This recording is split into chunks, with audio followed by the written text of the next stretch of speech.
Herkese salam. Mart ayı oxuduqlarım və izlədiklərim videosu ilə qarşınızdayım. Bu videonu ay bitmədən çəkirəm. Bugün ayın 27-sidir. Yəqin ki, ay bitmədən 1-2 kitab da, daha doğrusu 2 dənə kitab var fikrimdə, onları bitirməliyəm. Sadəcə artıq burada video çəkəməyəcəm. Çünki başqa bir şəhərə köçürəm. Bir müddət böyük ehtimal ora uyğunlaşma olacağam, işə falan başlayacağam. Çox aktiv olmaya bilərəm yəni. Nəysə, belə. Çox uzatmadan keçirəm bu ay oxuduqlarıma. 9 dənə şeydən danışacağam.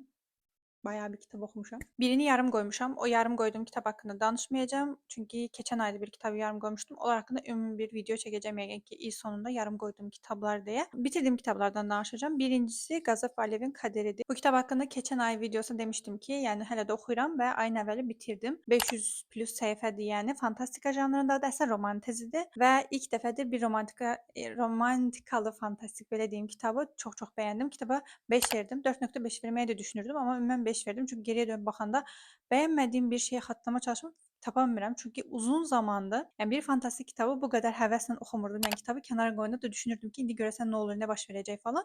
Oxumağa çox yəni həvəs yaradırdı. Süjet xətti, xarakterlər falan çox maraqlı idi. Hekayəsi haqqında danışmaq istəmirəm, çünki mən heç nə bilmədən başlamışdım. 4 kitablıq bir seriyadır. 3-cü kitabı da tərcümə olunub, 4-cü kitab da bu il ərzində çıxmalıdır. Biraz seçilmiş kişi, işte chosen one tropu var. Bəziləri o tropu sevmir. Dedim əvvəlcədən deyim onu da. Bir kəhanət, kahin şey məsələsi də var. Amma ümumi olaraq qəşəng idi.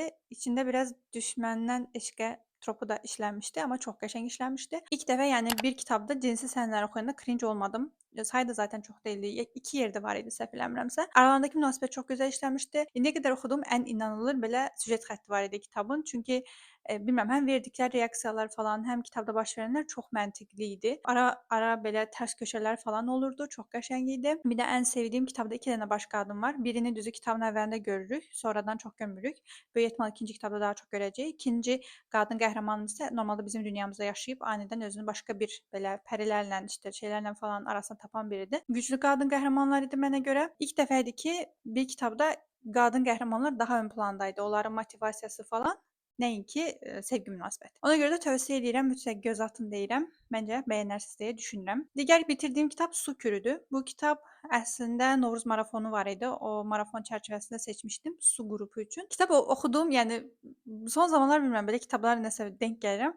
Çox qəribə kitabdır. Çox qəribə kitabdır. Feminist distopiya kimi gedir və Qudret xalı o qədər yüksək deyil. Çox adam bəyənmir bu arada. Bu mu feminist distopiya falan belə deyirlər, amma mən bəyəndim. Birazcık qısaca mövzusundan danışacağam. Bir adada baş verir. Burada bir ailə yaşayır. Ana, ata və 3 dənə qız var. Hekayədə bölümlər çox qısadır, balaca-balaca bölümlərdir və hər bölümdə bir qızın adından danışılır demək olar. Böyük bacı və ortanca bacı dili ilə danışılır və kitab atanın ölümü ilə başlayır. Ən böyüyü, yəni çöldə olan dünyanı görüb belə deyim. Ən kiçiyi isə bildiyi tək yer bu adadır yəni və kişilərdən uzaq yaşayırlar. Bunun səbəbini də kitabı oxuyanda aydınlaşacaq sizə. Bu adaya gəlib gedən qadınlar olub, müalicə üçün Su Kürü kitabı adını buradan götürür. Niyə müalicə alırdılar falan. Və biraz anlatış tərzi çox qəribə şəkildə irəliləyirdi. Kitabda baş verənlər çox qəribə idi. Ataları öləndən sonra analarıyla bu qızla birlikdə yaşayır və bir gün adaya 3 dənə kişi gəlir. Daha doğrusu 2 kişi və bir oğlan uşağı və bundan sonra olanlardır. Feminist yanı çox məncə ağır basırdı, yəni burada. Qadınların əslində nələr çəkdiyi, kişi və qadın arasındakı olan münasibəti falan çox toxunurdu. Sonluğu da çox xoşuma gəldi. Qısa kitabda ona görə haqqında çox danışmaq istəmirəm, amma belə qəribə şeylər axtarırsınızsa, mənim kimi qəribə hekayələri sevirsinizsə, distopiya tərzi bir göz ata bilərsiniz. Kitaba da 5 üstündən 4 verdim. Üçüncü bitirdiyim kitab Biz əsəridir. Bilirsiniz, Qara Dörtlük məşhur Cəsur Yeni Dünya 1984 Fahrenheit-dən sonra 4-cü kitabda Bizdir. Əslində Biz hamısından əvvəl yazılıb. Rus yazardı, yəni Yevgeni Zamyatin. Sadəcə yox, SSRİ-də desən o dövrdə çap oluna bilməyib. İngiltərədə falan çap olunub ilk dəfə kitab. Kitabı ən son oxuduğum üçün çox peşmanam. Çünki 1984 Biz kitabın tamamilə kopyala yapışdır, yəni kitabı kopyala yapışdır edib George Orwell. Bir dənə sonluğu biraz fərqli idi. Yəni ümumi gələn nəticə yenə də eyni idi, amma Bizin sonu, yəni hekayəsini falan daha çox bəyəndim əslində. Kaş Bizi daha əvvəl oxuyardım dedim. Cəsur Yeni Dünyada da hiss olunurdu. Bizdən götürdüyü bir hissə var orada, oxşar hissələr. Burada da yenə insanlar işte totalitar bir cəmiyyətdir. İnsanlar burada kameralardan deyil də tamamilə şəffaf, güzgü tərzində, yəni hər şeyin görünür də, belə bir binalarda yaşayırsınız. Bütün gününüz planlanıb, səhər hansı saatlarda harda olacaqsınız, hansı saatlarınız boş saatlarınızdır. Etdiyiniz hər şeydən, yəni hökumətin xəbəri var.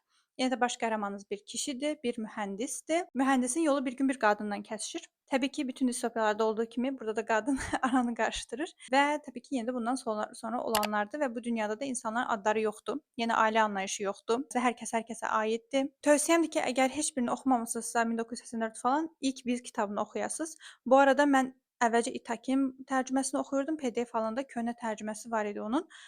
Heç nə, yəni çox pis idi tərcüməsi. Sonra İş Bankasının tərcüməsinə keçdim. İş Bankasının tərcüməsi çox-çox qəşəng idi. Tövsiyə edirəm, amma dedilər ki, qrupda İTAK-nin yeni nəşrində, yeni baskılarında bu tərcümədə, yəni redaktə olunub artıq. Belə, kitaba da 5 üstündən 3 verdim. Təəssüf ki, çox-çox sıxılaraq oxudum. Sanki eyni kitabı ikinci dəfə oxuyurmuş kimi hiss eləyirdim. 1984 daha əvvəl oxuduğum üçün.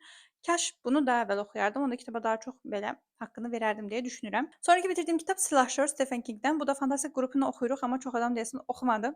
7 kitablıq bir seriyadır. İlk kitabı demək olar ki, ən incədir. 200 neçə səhifə falandır yəni bu kitab. 18 yaşında yazıb Stephen King ya da 19 belə olmalıdır. Yəni ilk yazdığı kitablardan. Sonradan biraz üstünə revizə eləyib, təzədən redakt eləyib. Bir qism dəyişikliklər, amma dedi yenə də olduğu kimi bəzi şeyləri saxladım. Bir ön sözü var idi, çox qəşəng idi o hissəsi.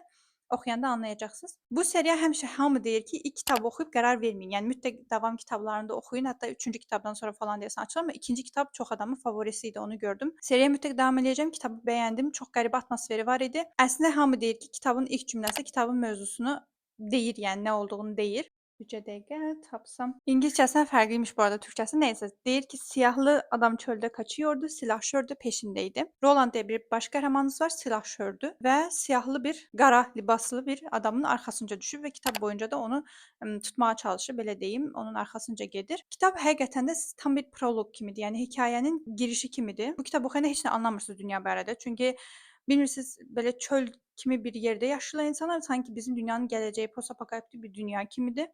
Amma sonradan məlum olur ki, fərqli bir dünyada ola bilər burası. Slasher özü deyir ki, axırıncı slasherdir, özünün gəldiyi yerdə niyə olduğunu bilmirik. Ara sıra belə magiya, sehr sistemi ilə bağlı sözlər keçir, amma necə işlədiyini bilmirik. Slasherın məqsədini az-çox bilirik, amma niyə ora getmək istədiyini bilmirik. Siyahlı adam kimdir, hardan gəlib, nəticədə onu bilmirik falan. Belə çox suallar qoyan bir şeydir, yəni kitabdır. Kitabı oxuyanda da yəni bütün suallarınıza cavab tapmırsınız, amma özünü oxutdurur. Biraz belə western ab-havası var idi. Texasda o yolun ortasından şeyler uçuruyor. O tərzdə bir dünya idi yəni. Deyəsən filmi var. Bilmirəm, amma çox da bəyənilmədiyini eşitmişdim. Seriyanı bitirənlər bir də onu deyir ki, yəni ümumi seriyanı bitirəndən sonra təkrar bu kitabı gəlib oxuyanda hər şey daha da aydınlaşır, yerinə oturur tərzində. Bilmirəm, onu seriyanı oxuyanda görəcəm, amma deyəsən çox-çox qəribə yerlərə gedir bu hekayə. Kitaba 5 üstündən 3.5 verdim. Sadəcə gözlənsiz başlamaq lazımdır. Sonraki bitirdiğim kitap bir non-fiction, qeyri-bədii ədəbiyyatdır. Son nəfəs havaya karışmadan. Bu da Hava qrupu üçün oxumuşdum. Bu kitabı da çoxdan da oxumaq istirdim və Nicat izləyirsə bilirəm ki, izləyir. Onun ən sevdiyi kitablardan olduğunu bilirəm. 3-4 dəfə üst-üstə oxumuşdu. Bu kitabı vaxtilə mən ingiliscə oxumağa çalışmışdım. Dili çox asandır əslində, ingiliscə oxuya bilərsiniz. Sadəcə araya nəsə girdi, qaldı elə yarım qoymuşdum. Deməli bir həkimin, bir cərrahın avtobiografiyasıdır və bu cərrah xərçə xəstəliyinə tutulub, həyatını dəyişib artıq. Kitabı, yəni son hissəsini zaten son bölümünü belə deyim, yoldaşı yazıb, həyat yoldaşı Lucy ya da Lucy idi deyəsən yazıb. 30 neçəsə yaşındaydı, yadımda deyil. Ağciyər xərçənginə tutulur. Bir neyrocərrah olaraq həqiqətən də əslində karyerasının son pillələrinə çatıb əslində və tam bu anda da demək olar ki, əlində olan hər şeyi itirir, belə deyək də.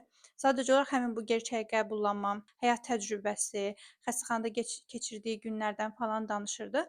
Bəzi hissələrində oxuyanda çox yaxşı anlayırsınız. Bir həkim kimi, yəni mən çox yaxşı anlayırdım. O günlük təcrübələri, xəstələrlə olan münasibətləri, xəstəxanada olan rəftarlar falan falan. Nəysə çox qəşəng anlayırsınız əslində.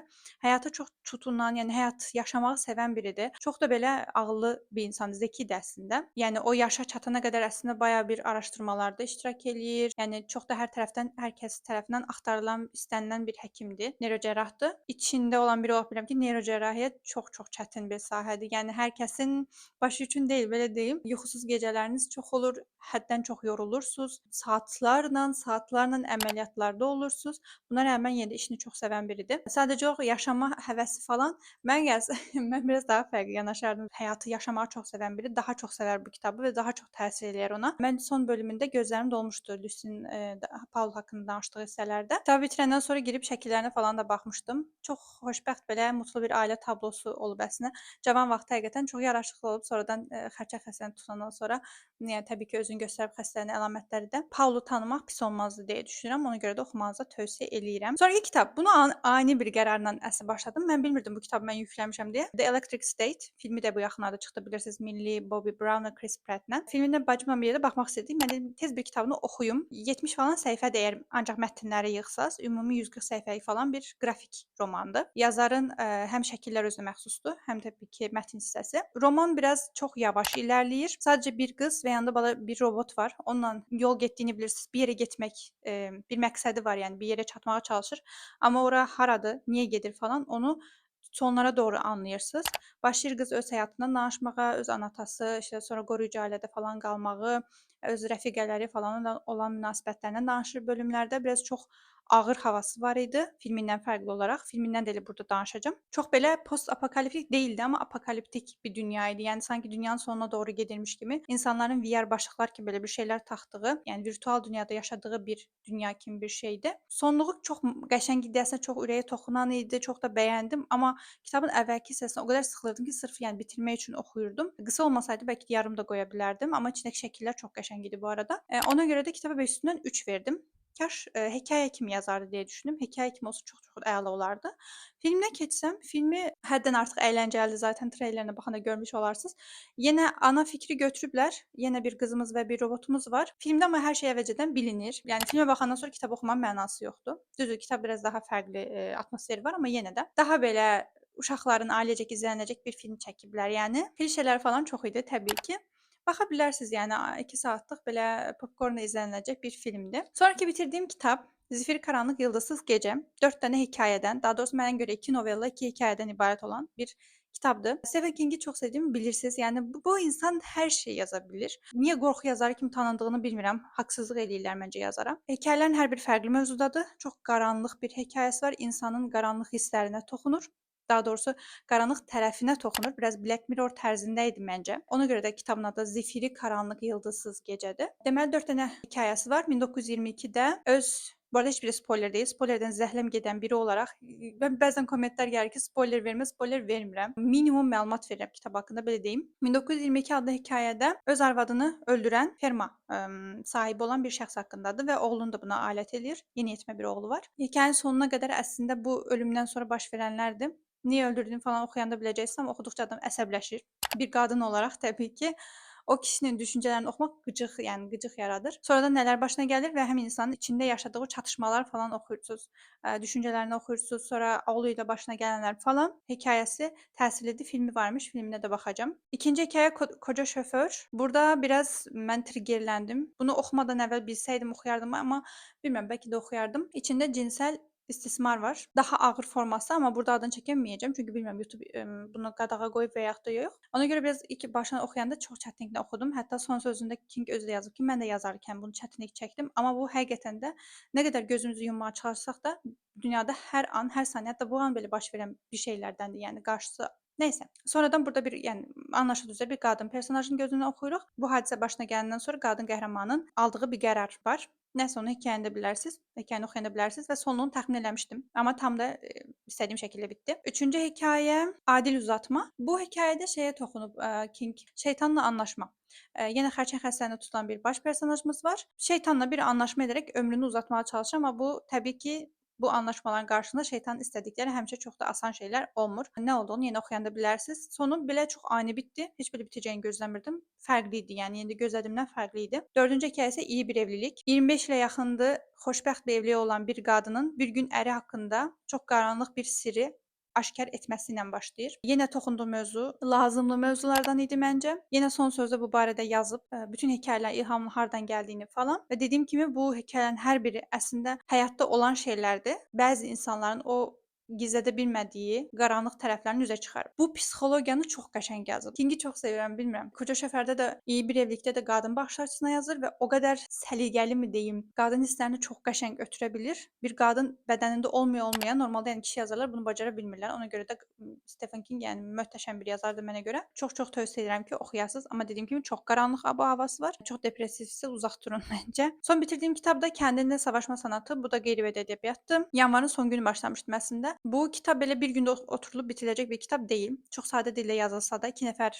yazarımız var. Biri gənc psixoloqdur, digəri isə filosofdur səhv eləmirəmsə və ikisinin dialoqlar şəklində irəliləyir. Daha sadə formada yazılıb, hər kəsin başa düşə biləcəyi formada yazılıb və mövzu Adler psixologiyasıdır. Adler psixologiyası nədən ibarətdir, nəyə toxunur və bu psixologiyanı həyatımıza necə uygulaya bilərik?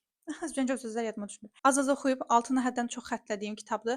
Adler psixologiyası normal bildiyimiz psixoloji şeylərdən, fikirlərdən çox fərqlidir. Yəni burada bizim travmalarımızın bizim indiki seçimlərimizdə heç bir rol oynamadığını deyir. Daha doğrusu o travmalarımız daha çox bəhanə olaraq işlətdiyimizi deyir. Yəni normalda yəni həmişə eşitmişik ki, çox fazla şeydə işte psixoloqlarda, psixologiya söhbətlərində uşaqlığınızda, nə uşaqlığınızda bunlar baş verib, ona görə bunu edirsiniz falan tərzində, amma Adler psixologiyası tamamilə bunu inkar edir. Bu halda bu vəziyyətdəsənsə ya da mən, yəni niyə bu haldayıq? Bunun səbəbkarı sadəcə özümüzük deyir. Məsuliyyəti sadəcə bizə aiddir deyir və bunun təbii ki, dərinlərinə enir və bütün problemlərin şəxslər arası problemlər olduğunu deyir. Özümüzü aşağı görməyimiz, işdə uğur qazana bilməməyimiz və s. hamısının problemi, yəni özündə yatan şey şəxslər arası problemlərdir. Biz başqalarına paxıllığımız tutduğu üçün, başqalarını özümüzü aşağıda gördüyümüz üçün, onlarla həmişə özümüzü müqayisə elədiyimiz üçün, rəqabətdə yaşadığımız üçün, sırf buna görə, yəni buyuq. Yəni biz orada məsələn bir hissə var idi, çox bəyənmişdim. Cümlə var, türkçə oxumalı olacağam. Kişilər arası ilişkilerini rekabet olarak düşünüyor, başkalarının mutluluğunu da yenilgin olarak algılıyorsun. Başkalarının mutluluğunu kutlayamamanın nedeni bu. Ama rekabet durumundan kurtulduğun anda birisine karşı galip gelme ihtiyacı ortadan kalkar. Yəni, ədəb psixologiyasının çox belə cəsarətlə bağlı olduğunu deyir. Öz mutsuzluğunuzu keçmişinizə ya da ətrafınıza yıxa bilməzsiniz. Mutlu deyilsinizsə, mutlu olmaq cəsarətinə sahib olmadığınıza görə də deyir. Təbii ki, gənclə dialoqlar olduğu üçün gənc hər dəfə buna qarşı çıxır. Bəs onda niyə belə, bəs onda belə, niyə tərzində irəliləyir? Ona görə də bir baxma bizi təmsil edir. Yəni oradakı gəncin dedikləri. Deyir ki, İnsanı yalnız hissettiren şey yalnız olması değildir. Yalnızlık başkaları, toplum ve çevre etrafında olmasına rağmen onlardan ayrı olduğuna dair derin bir hisse kapılmaktır. Kişinin kendisini yalnız hissedebilmesi için başkalarının da olması gerekir. Yani bir kişi ancak sosyal içeriklerde bir birey haline gelir. Bilmem çok qəşəng altına xəttlədiyim cümlələr var. Sadəcə hamısını burada oxuya bilməyəcəm, amma hər kəsə tövsiyə edirəm ki, bu kitabı oxusun. Çünki həyatınıza və düşüncələrinizə çox fərqli bir baxış bucağı gətirir. Biraz çox düzür, sənə yüklənmiş olursan, öz-özünə yüklənmiş olursan, amma biraz o tənbəlliyin daşını atmağına da kömək eləyir əslində. Biraz daha səni irəliyə itməyə təsir edən, kömək edən bir baxış açısı var, bir düşüncə şeyi var, tərzi var. Ona görə də bir göz atmanızı tövsiyə eləyirəm. Belə, bu qədər. İndi izlədiklərimə keçəcəm, amma izlədiklərimi çox uzun danışmayacağam. Artıq 35 dəqiqə olub. Ona görə də qısaca 2 dənə serial var. Çox istəyirəm ki, ona baxasınız. Birincisi Adolescence-dir. Bunu baxdığımdan bəri düşünürəm, yəni bu serial haqqında. 4 bölümdən ibarətdir. Netflix-də yayımlanıb. Mini serialdır zaten. Hər bölümü 30 dəqiqə ilə 1 saat arasında dəyişir. Mövzusu haqqında belə deyim ki, 13 yaşında bir oğlan, yeniyetmə, bir qızın ölümündə, yəni öz yaşıdlarında bir qızın ölümündə günahkar hesab olunur və bununla başlayır. Və hər bölüm tək shot, belə tək çəkimdir. Yəni heç bir yerdə kəsinti yoxdur. Kamera sadəcə bir yerdə 1-ci dəqiqədən, 1-ci saniyədən başlayır, sonuncu saniyəyə qədər davam eləyir. Çəkilişi çox, yəni maraqlı eləyiblər bunu. Çox xoşuma gəldi. Çünki tipik deyildi. O 13 yaşındakı yeniyetmə oğlanı canlandıran oğlan Owen miydi, neydi? Adını unutdum. Çox qəşəng rolunu aparıb. 3-cü bölüm hamının favorisidir. Yəni mənə elə gəlir ki, o bölümü bəyənməmək mümkün deyil. Oradakı reaksiyalar olsun, psixoloqla olan münasibəti, söhbəti olsun falan, o yavaş-yavaş sonlara doğru açılması o qədər möhtəşəm idi ki, bu serialı mütləq hər kəs izləməlidir. Əsasən də uşaq dünyaya gətirmək istəyən valideynlər mütləq izləməlidir. İnternet dövründə yaşayırıq. Mənim məktəbdəki yaşadığım təcrübələrlə indiki təcrübələr tamamilə çox fərqlidir. Ona görə də evinizdə bir yeniyetmə varsa, onu başa düşmək açısından da çox təsir elədiyini düşünürəm. Çox dramatikdir təbii ki. Serialı bir oturuşa baxdıq bacımla. Birinci bölümünü açdıq, dedik necə gedəcək və 4-cü bölümü bitirənə qədər qalxmadıq. Hər bölüm dediyim kimi tək shotda çəkildiyi üçün təbii ki, bir neçə denəmə eləyiblər. 5 gün ərzində 10 dənə 10-13 falan çəkiliş eləyiblər və onlardan ən yaxşısını seçiblər. Sadəcə deyirəm ki, izləyin. Başqa heç nə demirəm, sadəcə izləyin. Digər mənim üçün highlightlardan biri də bu ayın His Dark Materials oldu. Keçən ay 1-ci sezonu bitirmişdik. Bacımla bu ay 2-ci, 3-cü sezonu bitirdik. İndiyə qədər izlədiyim ən yaxşı adaptasiyalardan ikincisi ola bilər Açıq Oyunlardan sonra. Kitablar demək olar ki, 85%-ni falan olduğu kimi keçirmişdilər. Normalda kitabda Layla'ya çox qıcıq olurdum, serialda olmadım. Willi çox sevirdim, amma serialı izləyəndən sonra mənim favori karakterim Miss Coulter oldu. Əsasən də o aktrisa. Mükəmməl. Yəni bir insan necə bu qədər qəşəng çatdıra bilər, necə bu qədər o xarakterin içinə girə bilər bilmirəm, yəni çox-çox möhtəşəm idi. Ona görə də çox-çox istəyirəm ki, baxasınız bu serialı izləyəsiniz. Fərqi yoxdur, fantastika sevirsiniz, sevmirsiniz. CGI-lər falan, bu effektləri falan, yəni çox da yaxşı idi məncə. Mənim gözümə heç bir şey batmadı. Bəzi xırda dəyişikliklər var idi, dediyim kimi olmaya da bilərdi, amma çox da aşırı belə şey yox idi, belə gözə batan bir şey yox idi. Bir dənə var idi orada Miss Coulter-la bağlı olan səhnələr. Amma onları nəsə üstündən keçmək olur yəni. Əsas hekayəsi, gedişat falan hər şey eyni saxlamışdılar. Məncə baxın, yəni kitablar oxumasanız belə serialına baxın. Amma belə deyim ki, bacımın arada bir sualları olurdu seriala baxanda. Mən onu izah eləyirdim. Kitablar oxuduğum üçün bilirdim çünki söhbət nədən gedir. Sonra bir dənə serial izlədik. Bu da tragikomik deyərdim. I am married but evliyəm, amma çox tipik Azərbaycan ailəsini xatırladır. Qaynanası ilə yaşayan evli bir qadın. 30 yaşında, hamı təbii ki, orada da başını ətini yeyir. Nə qədər oxuyacaqsan artıq evlən tərzində və bir gün bir oğlanla qarşılaşır və hətta onun həyatının eşqi olduğunu falan düşünür. Tərzindən sonra evlənirlər falan. Bu hamısı birinci bölümün ilk bir neçə dəqiqəsində anladılır. Treylerin fraqmanına baxsaz çox güləcəksiniz və serial da demək olar ki, o şəkildə irəliləyir. Sonluğunu aşırı çox bəyəndim. Qısadır burada. Bölümlər də 20 dəqiqə, 30 dəqiqə falan arasında dəyişir və açıb baxanda bunda baxmaq istəyirsiniz ard-arda. Çox maraqlı idi. 12 bölüm idi, 8 bölüm idi deyəsən. Ailəli olan hər kəsə tövsiyə edirəm. Mən bilmirəm, o izləyəndə çox zövq aldım. Bir də Deya adında bir Alman serial var. Ona başlamışdıq. 3 sezonda, amma 2 bölümünü güclə izlədik. Aşırı-aşırı çox belə dark havası var. Adam ürəyi sıxılır yəni. Avstriya ilə Almaniya sərhədində bir cinayət baş verib və onu çözməyə çalışan hər iki tərəfdən polis məmuru var. Bir araya gəlib bunu çözməyə çalışırlar falan. Biraz belə dini, kalt tərzində şeylər var. Qruplar. Yarım qoyduq, yəni tövsiyə eləmirəm. Belə filmlərdən qaldı bu arada, doğru. Family Pack yenə ailecək izlənəcək Netflix filmidir. Jumanji var idi vaxtilə, bilmirəm. Jumanjini sevənlər sevəcək. Burada da bir oyun oynayırlar, başqa dünyaya keçirlər. Mən bu qədər güləcəyimi gözləmirdim. Yəni çox gözləntisiz başladığımız üçün bacımla bir yerdə baxdıq və əyləndik yəni. Zaten 1 saat yarımlıq falan filmdir. Yenə popkorn açıb belə izləniləcək bir filmdir. Yenə bir zombi filmi Silent Zone. Last of Us-a oxşadıblar biraz təbii ki. Burada da yenə bir kişi var, bir qızla, yeniyetmə bir qızla səyahət edirlər. Ucuzvari belə klişe tamamilə zombi filmi axtarırsınızsa, izləmisinizsə, bütün hamısını izləyəcək film axtarırsınızsa, bəlkə də baxa bilərsiniz. Daha çox belə budget şey film kimi idi, yəni aşağı büdcə ilə çəkilmiş. Passengers. 2 ailə bir yeməkdə, bir Noel ərəfəsi idi, nə idi işte, bir araya gəlirlər. Həmin vaxtda 2 qızları yoxa çıxır. Hugh Jackman bir ata rolunu oynayır, Jake Gyllenhaal isə polis rolunu oynayır. Belə aşırı möhtəşəm də deməzdim, mən daha belə fərqli bir şey gözləyirdim. İşte o qızları kim qaçırıb falan onu anlamaya çalışırsınız. Yenə də maraqlı idi, izləməyə dəyərdi deyə düşünürəm. Aktyorlar zaten ikisini də çox sevirəm. Hugh Jackman də rolunu çox qəşəng aparmışdı. Məncə burada daha çox parıldayırdı. Jake Gyllenhaaldan daha öndə idi, yəni ön planda idi mənə görə. Baxmaq istəyən, izləməyən varsa baxsın. Bir dənə də Hunger Games izlədim. Məndə belə arada şey gəlir. Aşıq oyunu. İzləmək istəyirəm, yəni ürəyim partlayır. Hətta ikinci filmi də izləmək istirdim. Vaxt tapa bilmədim. Arada belə ildə bir dəfə izləməsəm olmur yəni. Açıq oyunlarını çox-çox sevirəm. Bilmirəm ya, artıq 5-ci, 6-cı, nə bilim neçənci dəfədir baxmışam. Belə. Oxuduqlarım və izlədiklərim bu qədər. Dinlədiklərimdə çox belə ekstra bir şey yox idi. Spotify səhifəsini yenə də aşağıda paylaşıram. Sonrakı video nə zaman gələcək əmin deyiləm. Fikrim var ki, vloqlar şəklində artıq videoları çəkim. Gəlsə vloqlar gələcək. Sonrakı videoda görüşəndə özünüzə yaxşı baxın. Hələlik.